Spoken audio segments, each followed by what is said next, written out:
the new one is much lighter when we compare the two. It seems like the rebound is real slow.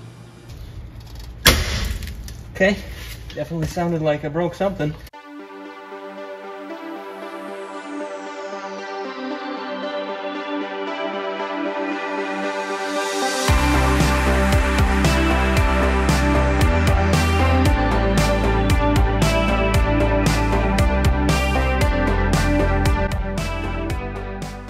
Alright, so to remove the shock, you're going to need a 19mm for the lower and a 17mm for the upper bolt up here.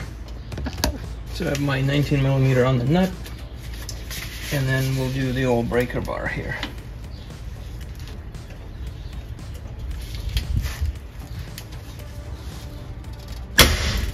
Okay, definitely sounded like I broke something.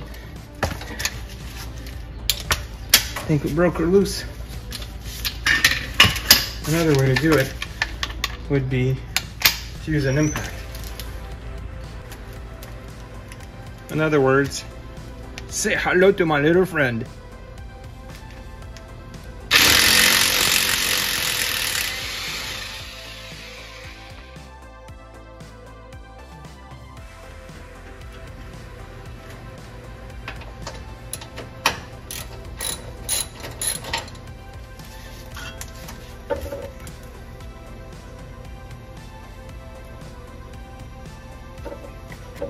But I think it's time to replace it.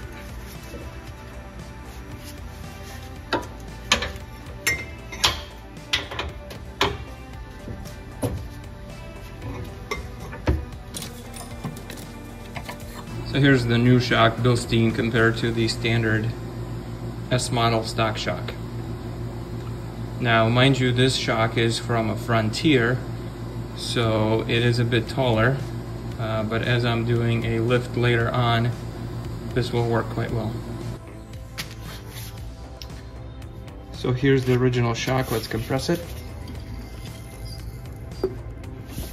Oil filled, and it does rebound slowly.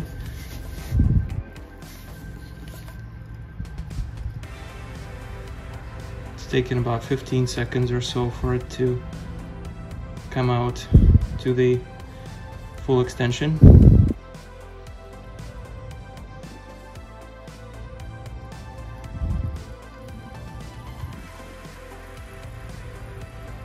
You can hear the oil making noise in the cylinder.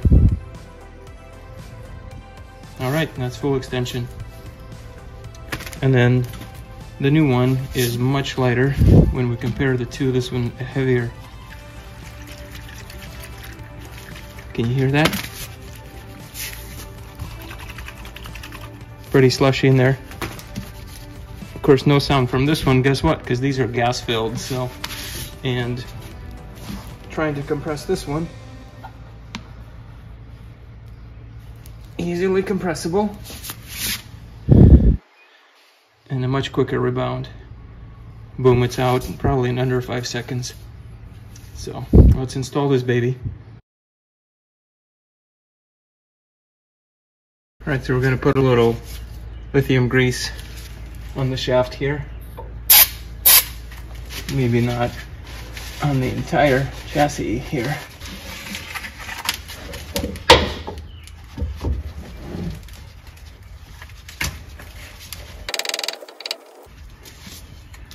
Make it a little easier to slide on there. Let's install the washer. Of course, the nut. Probably a good idea to put anti-seize on it.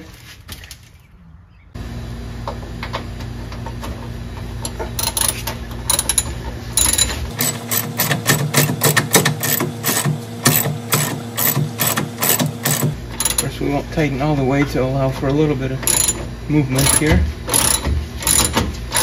And then we'll torque it to spec. Let's see how we can muscle this thing back into its location. Some people would use jack.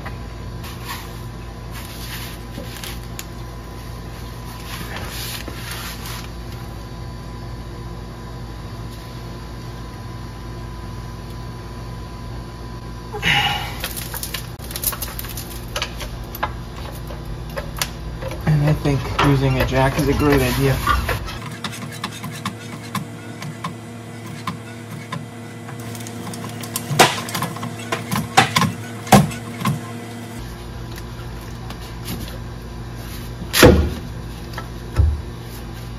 Once we got it all lined up, insert the bolt. Okay. The jack.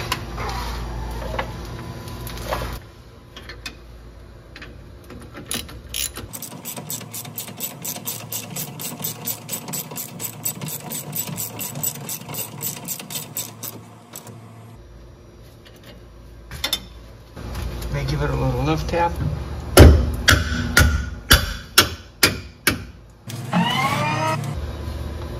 Insert the nut, and we are good to go. The torque spec is 33 foot-pounds, and the lower one is 148. Let's do this. And that is as high as my torque wrench will go, 148 foot-pounds.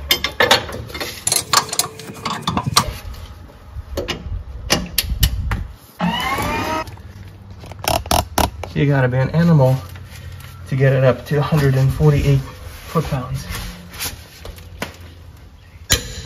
There we go. Now the top bolt torque spec is 33 foot-pounds, and by the way, once this is removed, it needs to be replaced, so I'm going to purchase a new one and replace it. But until I make it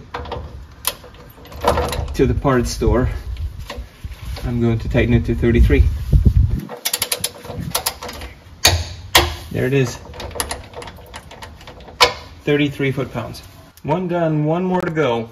Let's do this. All right, now onto passenger side shock. I'm gonna loosen a 19mm bolt on this side. I have pre-loosened it with a breaker bar in the past.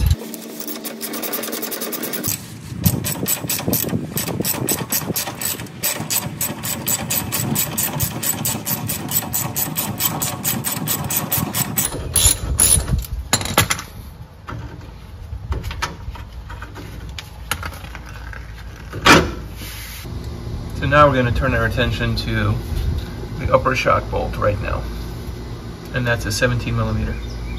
I'm just going to use that. Something to pry that with. Alright, that second shock from the passenger side is pretty easily compressed, but the question is, does it rebound? Does it go back? So here it is, compressed. And it takes about 17 million years for it to come back, but it does come back. Like I said, about 10-15 seconds, whereas the new one takes about 5 seconds to rebound. All right, let's replace it. So we're going to put a little bit of lithium grease on that shaft before sliding the shock on.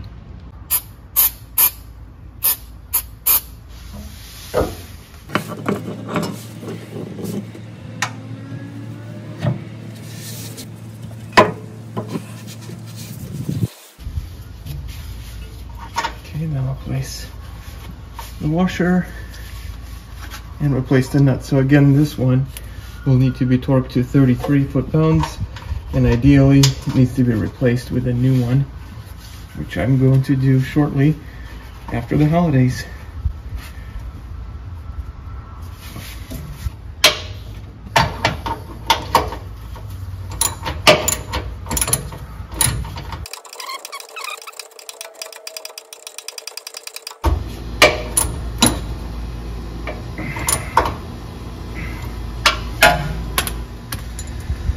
Now, similar to the passenger side, we're just going to assist,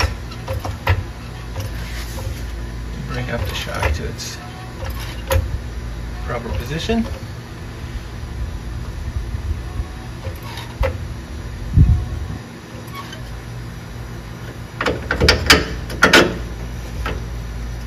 I'm going to put the bolt right through.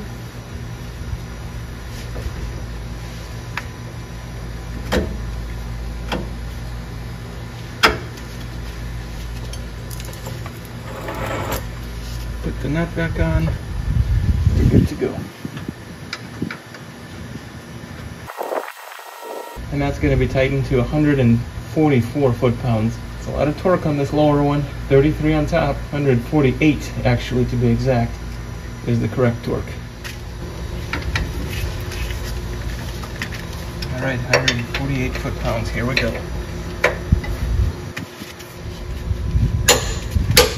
148, baby.